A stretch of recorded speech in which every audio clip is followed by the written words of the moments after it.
তো hello friends, আমি Sandeep and আপনারা দেখছেন লার্নিং দুনিয়া 2.0 ইউটিউব চ্যানেল।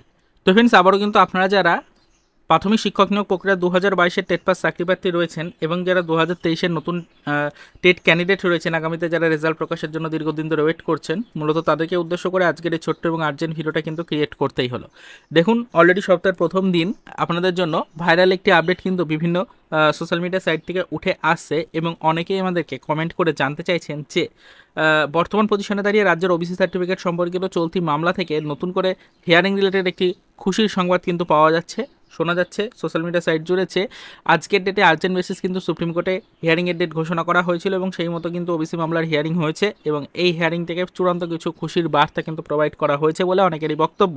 অনেকেই বিষয়টা সম্পর্কিত আপডেট জানতে চাইছেন, অনেকেই কিন্তু তথ্যটা পেয়েছেন যে আজকের ডেটে আর্জেন্ট বেসিস কিন্তু হিয়ারিং হয়েছে, এই তথ্যটা পেয়েছেন এবং বারংবার আমাদেরকে প্রশ্ন করছেন যে তাহলে এই মুহূর্তে সুপ্রিম কোর্টের অফিসিয়াল ওয়েবসাইট থেকে সত্যি এরকম কোনো হিয়ারিং রিলেটেড বার্তা আছে কিনা, বা সত্যি আজকে হিয়ারিং হয়েছে কিনা, সত্যি এই হিয়ারিং থেকে কোনো বিশেষ বার্তা কিন্তু প্রোভাইড করা হচ্ছে কিনা রাজ্যের চাকরিযোগ্য প্রার্থীদেরকে, এই বিষয়টা জানার জন্য অনেকে আমাদেরকে প্রশ্ন করেছেন আজকে সম্পূর্ণ দিনে। তাই আজকের এই ছোট্ট ভিডিওটা ক্রিয়েট করতেই হলো। দেখুন, অফিস আওয়ার শেষ, এই মুহূর্তে দাঁড়িয়ে আমরা যে ভিডিওটা ক্রিয়েট করছি সেখানে আপনাদেরকে সরাসরি লাইভ স্ট্যাটাস দেখাবো যে সুপ্রিম কোর্টে এই মুহূর্তে রাজ্যের ওবিসি মামলার কী গতিবিধি এবং আজকে সত্যি এই মামলার হিয়ারিং হয়েছে কিনা, তো সেটা একটু দেখে নেওয়ার চেষ্টা করবো। দেখুন, এই মুহূর্তে সরাসরিভাবে আমরা চলে এসেছি সুপ্রিম কোর্টের অফিসিয়াল ওয়েবসাইটে এবং কেসের স্ট্যাটাস পেজটাকে ওপেন করে নিয়েছি।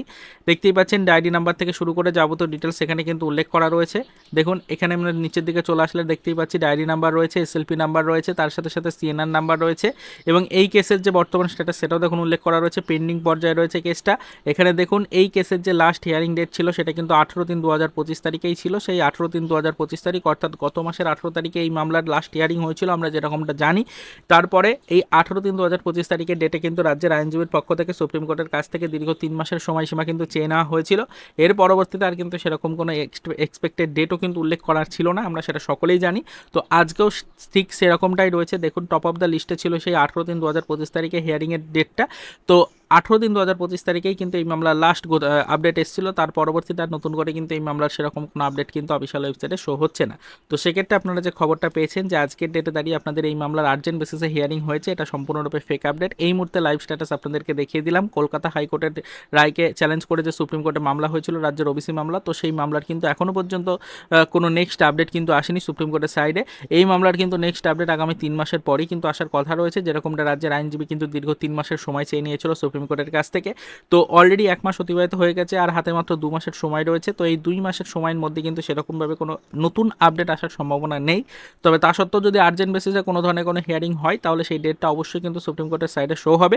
সেটা আমরা জানতে পারলে অবশ্যই আপনাদের সাথে পরবর্তীতে শেয়ার করব। তবে এখনও পর্যন্ত যেটুকু খবর আপনাদেরকে দিচ্ছি যে এবং লাইভ আপডেট আপনাদের সাথে শেয়ার করছি যে আজকের ডেটে সেরকম কোনো নতুন হিয়ারিং ডেট কিন্তু আর্জেন্ট বেসিসে সিলেক্ট করা হয়নি এবং সেরকম কোনো হিয়ারিং আজকে হয়নি। বিষয়টা কিন্তু একটু ভালো করে দেখে নিন। তো অনেকেই কিন্তু আজকে আমাদের সম্পূর্ণ দিনে আমাদেরকে বারংবার প্রশ্ন করেছেন, অনেকেই বিষয়গুলো নিয়ে প্রশ্ন করেছেন, অনেকেই সোশ্যাল মিডিয়া সাইট থেকে তথ্যটা জানতে পেরেছেন এবং বিষয়টাকে যাচাই বাছাই করার জন্য আমাদেরকে কিন্তু কমেন্ট করে এই বিষয়টার উপরে প্রশ্ন করেছেন। তার মধ্যে কিন্তু প্রাথমিক শিক্ষক নিয়োগ প্রক্রিয়া 2022-এর টেট পাস চাকরিপ্রার্থী যারা রয়েছেন তারা এবং তার সাথে সাথে অবশ্যই কিন্তু 2023-এর যারা টেট ক্যান্ডিডেট রয়েছেন, তো তারা এই সকল চাকরিপ্রার্থীরা অনেকেই কিন্তু আমাদেরকে দেখলাম লাস্ট কয়েক ঘন্টায় কিন্তু অনেক ধরনের প্রশ্ন করেছেন কমেন্টের মাধ্যমে।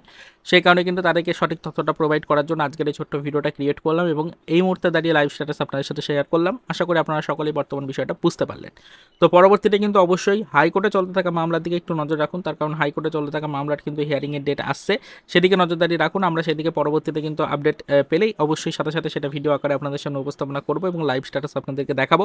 তবে আপাতত আগামী 2 মাসের মধ্যে কিন্তু সুপ্রিম কোর্টের অফিসিয়াল সাইডে সেরকম কোনো পরিবর্তন আসার কোনো সম্ভাবনা নেই। তবে যদি কোনো কারণবশত পরবর্তীতে কিন্তু ডেটগুলো পরিবর্তিত হয় বা আর্জেন্ট বেসিস যদি কোনো নতুন আপডেট আসে অবশ্যই সেটা আমাদের চ্যানেলে ভিডিওর মাধ্যমে আপনাদের সাথে শেয়ার করা হবে।